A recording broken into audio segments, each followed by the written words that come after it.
It's Tuesday Trivia once again, and I have another 10 movies that I am going to be reading synopses from, and you try to guess the movie. So let's get right to it.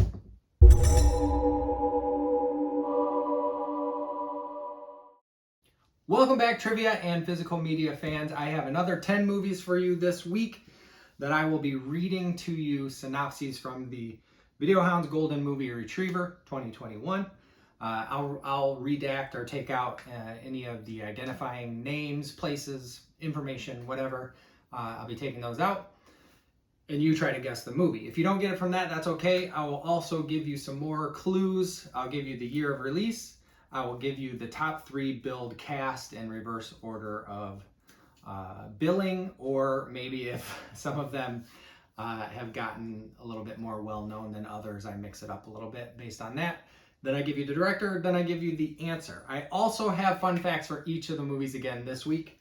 So Flo and I will be telling you a little tidbit about each of these movies. The theme this week, I'm going to go ahead and tell you right off the bat, is movies that were produced by legendary producer Dino De Laurentiis. So it's all movies that he's produced. I don't think that's too much of a giveaway because he's produced like 250 movies. So I went with Dino De Laurentiis produced movies. So let's get right to it. Movie number 1. Ex-con Corky is busy fixing up her new apartment after serving 5 years for robbery. Her next door neighbors are Caesar, a neurotic money laundering mobster, and his sexy girlfriend, a seemingly dumb brunette named Violet. The femme twosome hook up in and out of bed and hatch a plan to steal $2 million freshly laundered dollars from Caesar, who goes ballistic when he discovers the money gone. It's a flashy but not substantive thriller. So they kind of liked it, okay, but they said it not substantive. I liked it. The year is 1996. The cast is Joey Pants, Joey Pantoliano, Jennifer Tilly, and Gina Gershon. And in this case, the directors are the Wachowskis. So Lana and Lily Wachowski directed this one. This is their directorial debut, and this movie is Bound. It's kind of a throwback Hitchcockian thriller with lesbian protagonists. And as we know, the Wachowskis are trans women, so that spoke to them at the time before they were out and living the lives that they needed to live. The fun fact that I have for you for this one is that the Wachowskis brought iconic feminist Susie Bright in on the production to help plan and choreograph the sex scenes to ensure that they were female-centered and to avoid the tired male gaze perspective prevalent in most films. So that's the perspective we get in most of our films, because most of our film directors are male, so we end up getting that male gaze perspective. Movie number 2, another Stephen King tale of terror. Matheson plays a man haunted by the tragedy in his past, a witness to his brother's death. He also witnesses the fiery crash of his brother's killers, only now the killers have returned from the dead to take their revenge on him. So if you're new here, I usually leave in the author's names. I think this might be the first time I've left Stephen King's name in. Because this movie is lesser known, I went ahead and left that in as a clue.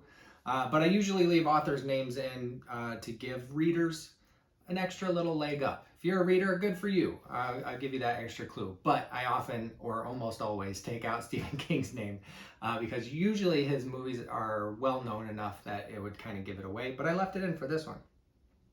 The year is 1991. The cast is Robert Roussier, Brooke Adams, and Tim Matheson. Not names that I know necessarily. Do know the director? That is Tom McLaughlin. Tom McLaughlin. And this movie is sometimes they come back. So this is a made-for-TV movie. It doesn't have much of a cult following. It's not super great, but it is produced by Dino De Laurentiis. And the fun fact that I have for you for this one is that this made-for-TV film was originally meant to be a segment in the anthology film Cat's Eye, also produced by Dino De Laurentiis. So Cat's Eye was Stephen King anthology film, or Stephen King stories put into an anthology film, and it was originally meant for that, but they developed it into a feature-length made-for-TV movie. Movie number 3. A motley crew of ocean floor miners are trapped when they are accidentally exposed to a failed Soviet experiment that turns humans into insatiable, regenerating fish creatures. This synopsis might sound a little generic, but I think once you hear the stars, you might know which one I'm talking about. So the year is 1989, and those stars, that cast is Hector Elizondo, Ernie Hudson, and Peter Weller. Peter Weller is the real big one there. I think most people remember Ernie Hudson, might not remember that he was in this one, but Peter Weller was the star. And the director is George P. Cosmatos. Cosmatos. I think I'm saying that right. I always try to do my best with names. Not the best at pronunciation, but I try my best. And this movie is Leviathan. Leviathan. The fun fact that I have for you for Leviathan is that Panos Cosmatos, director of Beyond the Black Rainbow and Mandy, is the son of George Cosmatos, the director of this movie. So that was interesting. I didn't know Panos Cosmatos was a Nepo baby. Movie number 4. Disturbing, unique exploration of the dark side of American suburbia involving an innocent college youth who discovers a severed ear in an empty lot and is thrust into a turmoil of depravity, murder, and sexual deviance. Brutal, grotesque, and unmistakably blank. An immaculately made, fiercely imagined film that is unlike any other. Mood is enhanced by the Badalamenti soundtrack, graced by splashes of Blank's humor, most notably the movie's lumber theme. Blank is riveting as the chief sadistic nutcase, and Blank is a study in loss of innocence. So a lot of blanks in there because they were using actors' names and director a couple of times. The year is 1986, and the cast is Dennis Hopper, Isabella Rossellini, and Kyle MacLachlan. And the director is David Lynch. This movie is Blue Velvet. Blue Velvet. If you haven't seen it, it is incredible. Obviously, the Video Hound's Golden Movie Retriever loved it. They're singing its praises in this rather long synopsis that I pulled from that. The fun fact I have for you for this one is that the script originally had Frank huffing helium, but Hopper suggested that it should be an intoxicant. He has said that he acted like he was on amyl nitrate, even though the gas was never identified in the film or the final script.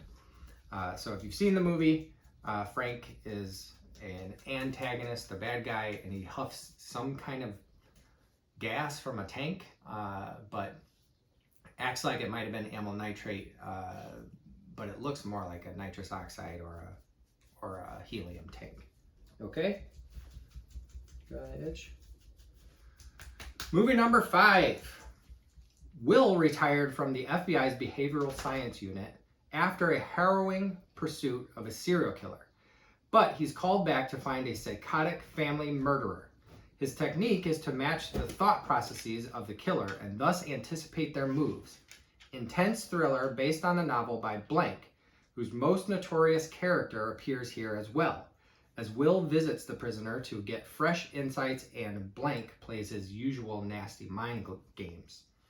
Director Blank creates a quiet, moody intensity broken by sudden onslaughts of violence. Another long synopsis with a lot of blanks. They're using the actors' names, but I did redact the author's name in this case because I think it would give it away. This author has an iconic character, and I think if I said that author's name, you would immediately know at least what franchise it is. The year is 1986. The cast is Joan Allen, Tom Noonan, and William Peterson. It was apparently billed as William L. Peterson. And the director is Michael Mann. Did you get it? This movie is Manhunter. So it's based on the book Red Dragon by Thomas Harris. It is a Hannibal Lecter universe story. And it's very good. It was remade, but the original Michael Mann version is the better of the two. It's very good. The fun fact I have for you for this one is that the film marks the first screen appearance of Harris's iconic Hannibal Lecter character. In the Red Dragon book, Lecter has central polydactyly. He has an extra middle finger on his left hand. So in the books, on the left hand, Hannibal Lecter actually has two middle fingers, which is the rarest form of polydactyly, which means extra fingers, multiple fingers. And apparently in the stories, he does have that removed at some point to evade capture and be more incognito. But in the Red Dragon book, he has 6 fingers on his left hand. Movie number 6. Based upon Blank's story, Trucks recounts what happens when a meteor hits Earth and machines run by themselves, wanting only to kill people. Score by AC/DC. Blank shows that as a director, he's an excellent horror writer. so that's a old style gag where it's like you have a face for radio type of thing. So as a director, he's an excellent writer. So they're saying he didn't do such a great job. And that ties into the fun fact I have for you after I tell you what this movie is. The year is 1986. The cast is Laura Harrington, Pat Hingle, and Emilio Estevez. And the director is the redacted man himself, Stephen King. So I did redact his name in this one, but I did leave the name of the story in there, Trucks. Give you an extra little clue, because this synopsis was pretty terse, pretty short. This movie is Maximum Overdrive. Maximum Overdrive with the iconic semi with the Green Goblin bumper? A Green Goblin face on the front of a semi tractor. But the fun fact I have for you for this one is that production had quite a few troubles. King has said that he barely remembers making the film because he was high on cocaine for most of the time, and many of the actors only spoke Italian, leading to some communication issues.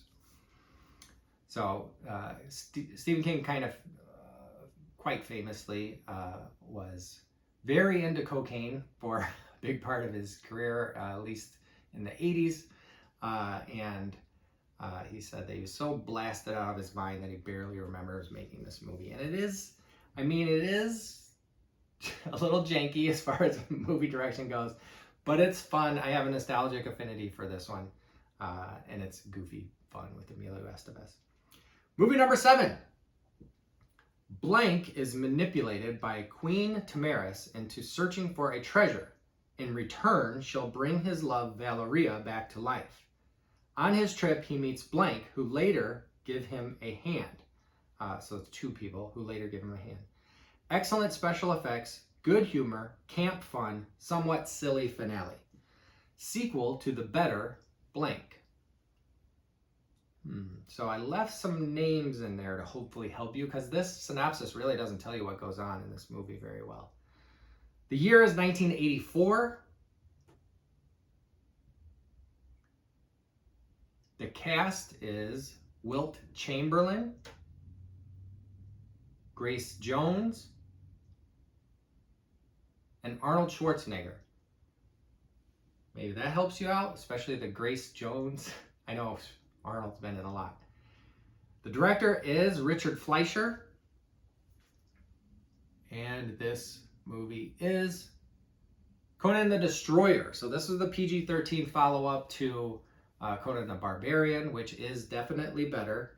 But it has its moments and it's pretty fun. And it's part of the Conan universe, which ties into my fun fact. The original script was so different from the final product that it was developed into its own story. The Conan the Barbarian, The Horn of Azoth graphic novel. I haven't read that, but I thought that was a pretty interesting little tidbit about this movie. Movie number 8. Camp version of The Adventures of Blank in Outer Space. This time, Blank and Dale Arden are forced by Dr. Zarkov to accompany him on a mission to far-off Mongo, where Ming the Merciless is threatening the destruction of Earth. Music by Queen. Especially that Queen one should be a big hint there. The year is 1980. If you have been paying attention, you probably noticed that these have gone in reverse chronological order with 3 1986s. Dino De Laurentiis was a busy guy in the 80s. The cast is Max von Sydow, Melanie Anderson, and Sam Jones. And the director is Mike Hodges.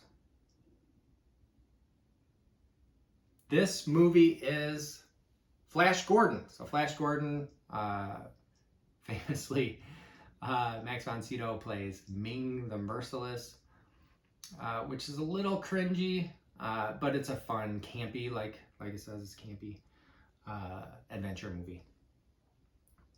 The fun fact I have for you for this one is that Brian May of Queen is said to have approached De Laurentiis personally to ask if Queen could score the film.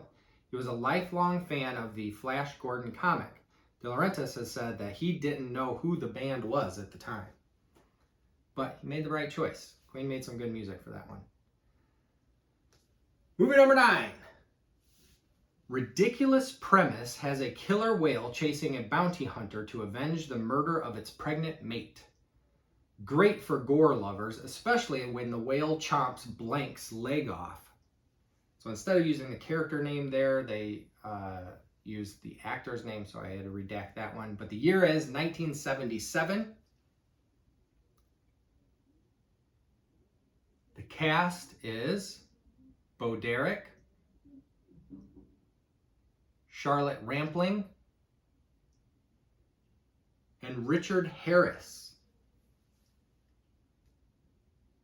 And the director is Michael Anderson Sr. Michael Anderson Sr. And this movie is the name of the boat in Jaws. It's Orca. This movie's Orca. And the fun fact that I have for you for this one is that legendary composer Ennio Morricone scored this Jaws ripoff B movie. If you know what you're going into, this can be a lot of fun. It's a goofy, kind of low-budget ripoff of Jaws, and I know that people deny that it's a ripoff of Jaws, but it came a couple of years later, and it definitely seems to have some of the same beats. Movie number 10. A super thief called Blank continuously evades the law while performing his criminal antics. So, I do understand that that synopsis is way too short, and this is definitely the hardest one on the quiz.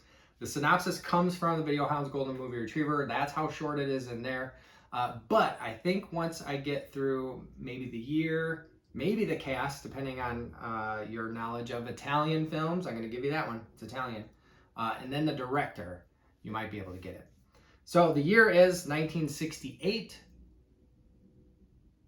The cast is Michael Piccoli, Marissa Mell, and John Philip Law. And if you don't know them, maybe you know this director, Mario Bava. Mario Bava is a big name in Italian horror and giallo. And this movie is Danger Diabolique. Danger Diabolique is kind of a crime action movie from Mario Bava. I have the VHS for sale in my eBay store right now. So if you're interested in this one, you can check the link in the description and look for that one because I would be happy to sell it to you. I do also have a lot of other physical media in my store, but not much of these Dino De Laurentiis produced ones that I picked for this quiz, except for this one on VHS. The fun fact that I have for you for this one is that Ennio Morricone also scored this, but I'm going to give you a two-parter for the fun fact. De Laurentiis hated the early footage so much that he fired the original director and took over production himself. He didn't direct it, but he took over a more hands-on role in making sure this movie got to screen. So that's it. 10 more movies, another week of trivia for you. Hope you enjoyed it. If you want to like and subscribe, I would appreciate that. If you don't, that's okay. Thanks for watching this far, and you will see me the next time I post. Thank you.